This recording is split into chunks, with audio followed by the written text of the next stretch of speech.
Hi, this is Marcy again with another agent tip. This one is about market statistics.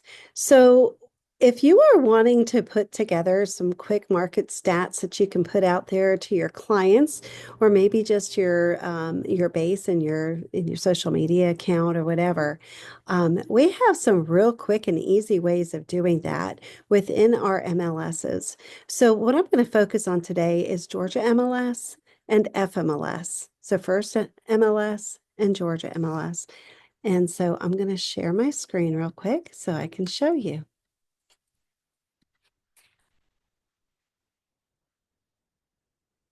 Okay, let's go to FMLS first. I figure out where I have lots of things open. Sorry. Lots and lots and lots of things open. Okay. So when you log into FMLS, you can go straight to Matrix. And this is one that I use a lot to check my area. Actually, my dashboard gives me a market watch.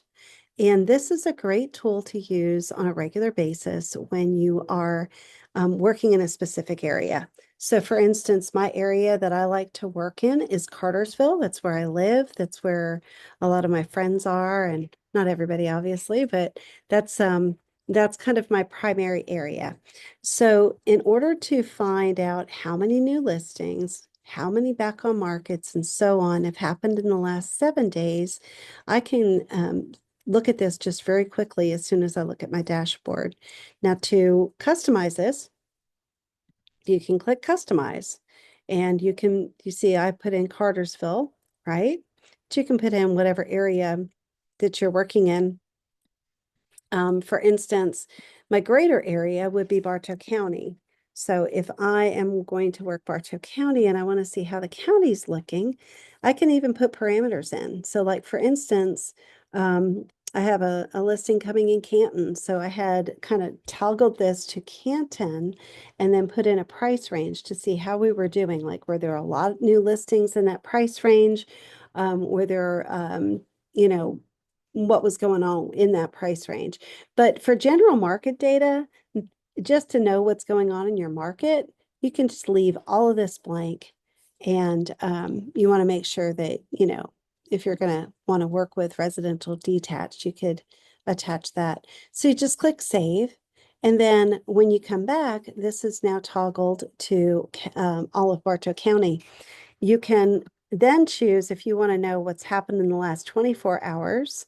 Like, look at that, 14 listings in Bartow County in the last 24 hours. And it is now like 4:50 on a Thursday. We can look at today and we can look at a 3-day or a 7-day. Okay. You can also toggle between residential, lease, income, commercial sale, or cross property if you want to see everything that's going on. There's even 4 coming soons just in the last 3 days. 16 have gone active under contract. That's kind of cool. But there were 28 price decreases and 27 new listings. Now, not just do you have this data in this little bar that kind of give you the information, you can click into, let's take a look at the new listings. Because I love to look at new listings, right?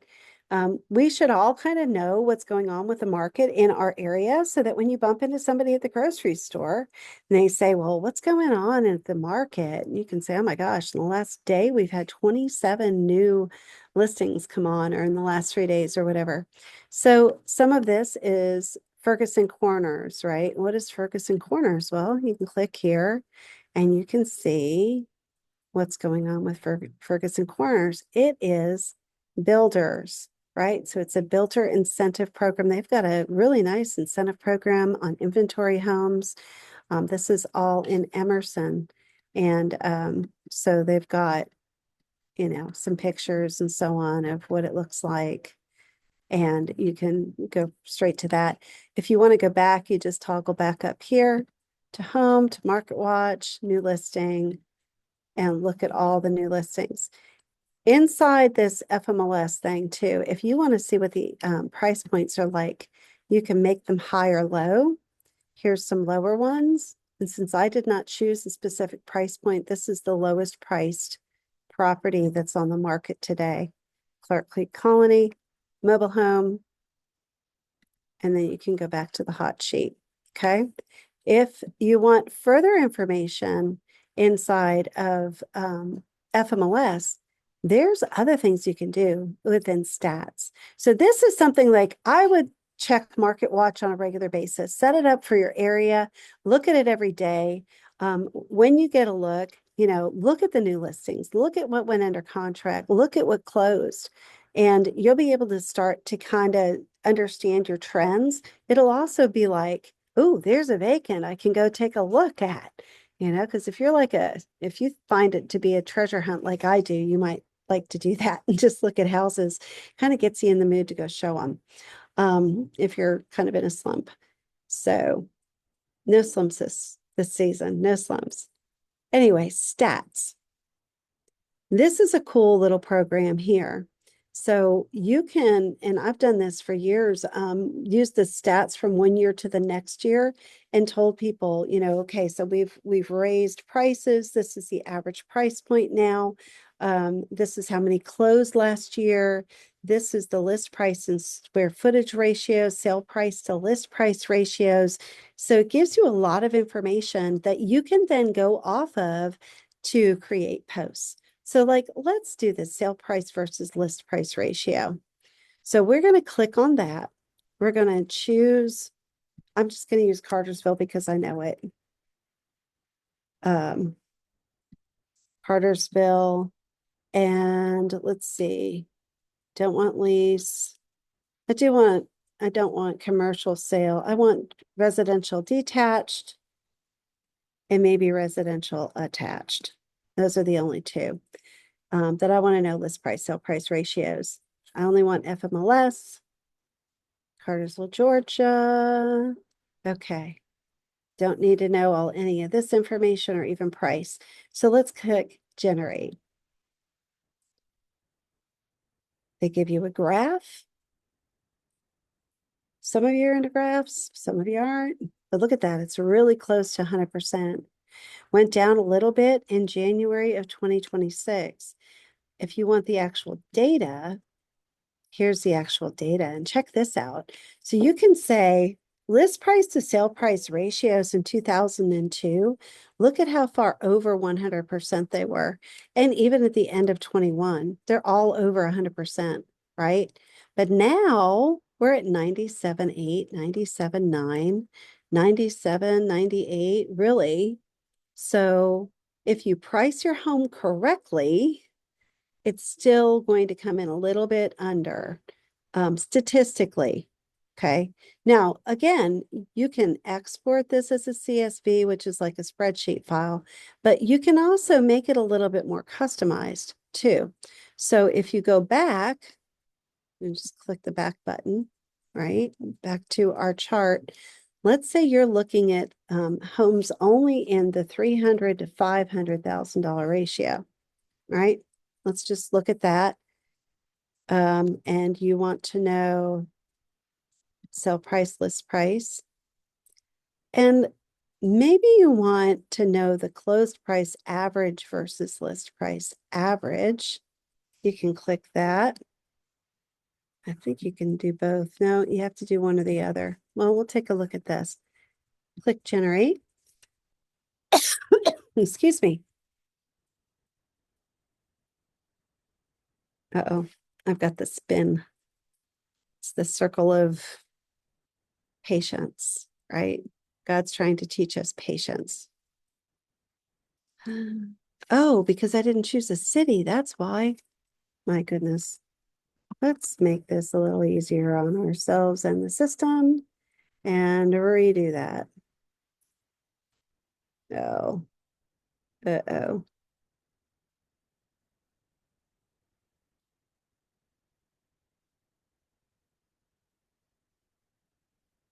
Yeah, that was the entire United States. We don't need that. We need a little bit more.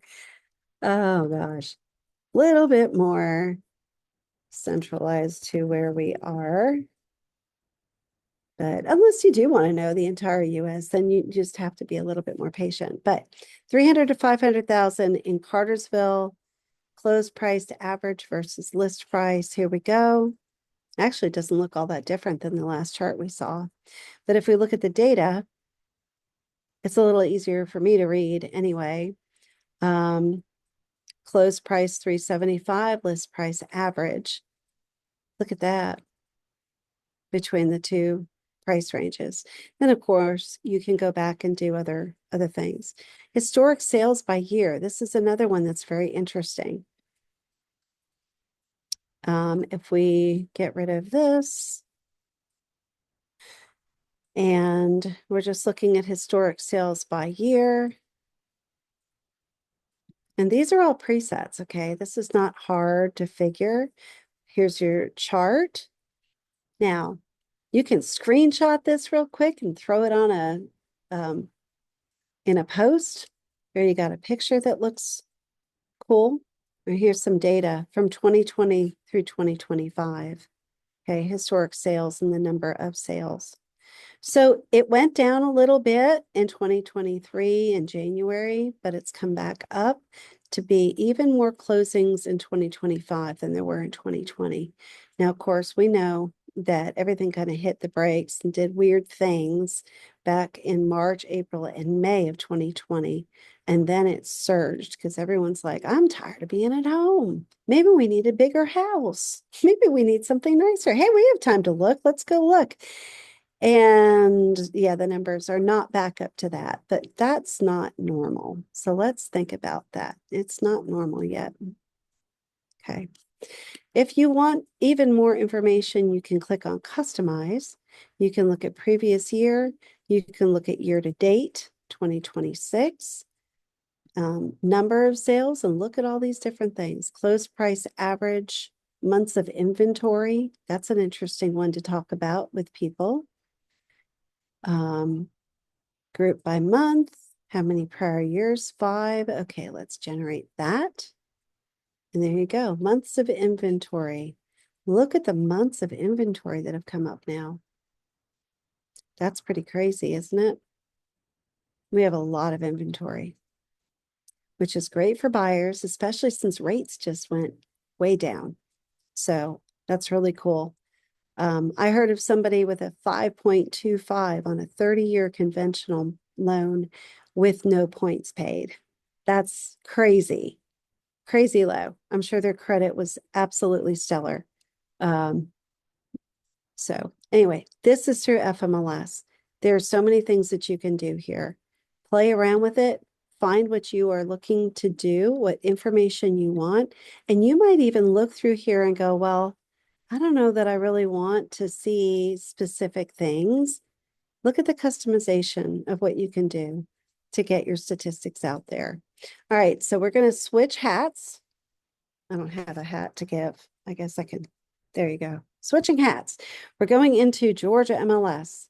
With Georgia MLS, you have something called reports. And under reports, the market activity report. Look at all this. Active and sold trends and area market survey with bedrooms, period comparison, market absorption rates, year-over-year stats, last 24 months statistics. So let's take a look at the last 24 months, okay? So if you're using Georgia MLS as a primary MLS, you might be in Floyd County, for instance. So we're going to just use Floyd County as our test. And we're going to do single family residential, not land, residential income, or commercial sale. And we can choose a property condition being resale, because that's going to be the most common. Or if you leave it alone, it's going to be everything. Okay. So now we're doing resale. We're going to look 2 years back from 3/5 of 2026 and see what our statistics are. Click go. Here we go. Here's a report. Here's charts and graphs. It's really kind of cool to look at. So this is 1 to 12 months behind, 13 to 24 months. So there's your 2 years for new listings. So the measure is first. This is new listings. We have a lot of new listings in comparison.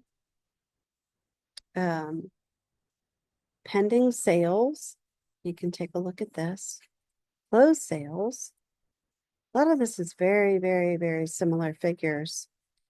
But you can also look at this like, okay, if we're looking at closed sales, when are the highest months that they close?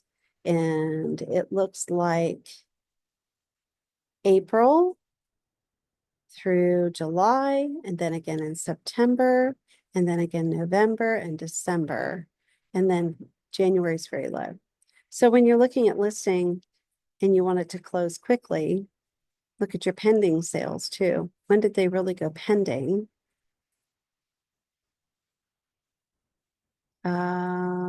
Here's March, closed sales volume, average sales price. That's actually come down. You see this percentage change. That's interesting, isn't it? Okay, active listings. Look at the difference in the active listings. I remember back in probably 2019, could have been 2018, 2019, we were in the 9 West Fifth Avenue office. I remember looking up how many listings there were all in Floyd County, and there were 126. That was it. So we have come up in the world in Floyd County. We have a lot more. Average days on market, you can see that there's been an increase in days on market over 2 years ago, right? Look at the percentage change. It's pretty significant. And then new foreclosures, well, there really aren't any foreclosures, like hardly any. And this was 2 years ago. Okay, so we don't have any today. You can email this report to yourself. You can snapshot off of it, anything you want. So this is just one of many reports that are available for you to use. Activity by zip code is another one. Heat map of listings is interesting. Okay. If you want to see like what's going on or what has sold, it's just like a regular search. Use it to your advantage and show the people that are on your Instagram and on your Facebook pages or even on TikTok, how knowledgeable you are about the real estate world, because this is what those people want to know. When you run into somebody at the grocery store and they say, hey, how's the market going? I know you're in real estate, right? Is it good? It's good always in some one way or another. Find the statistic that looks really good at the moment and talk about that, because good is really relative to whether the buyer or the seller needs to buy or needs to sell. And, it can be a slow market where everything's sitting for like 200 days. But that means that you have more availability to look at as a buyer. So look at it in the positive light, not just the negative light, but be honest with people and tell them what reality is. You have all the statistics at your fingertips. What a great way to show and give a value add to the people that may or may not ever use you, but they know that you're in real estate. So what's the first thing? You need to make sure that everyone you know knows you're in real estate and knows you know your stuff. These are some ways that you can do that. There's plenty of other tools within both of these programs that you can play around with, but I hope this gives you a little bit of an example. And put this on your agent-wise stuff. I mean, there's all kinds of great templates that have statistics, your newsletters, or just a regular post. I mean, anything you do that gets information out there will help you in the long run. And the people that we're serving, the public that we're serving. So we want to be really good with them and teach them, what reality is in real estate today to help them along the path. Okay. If you have any other questions, please let me know. Thanks and have a wonderful day. And I hope you get to use this tip tomorrow, over the weekend, weekly, whatever. Have a good day.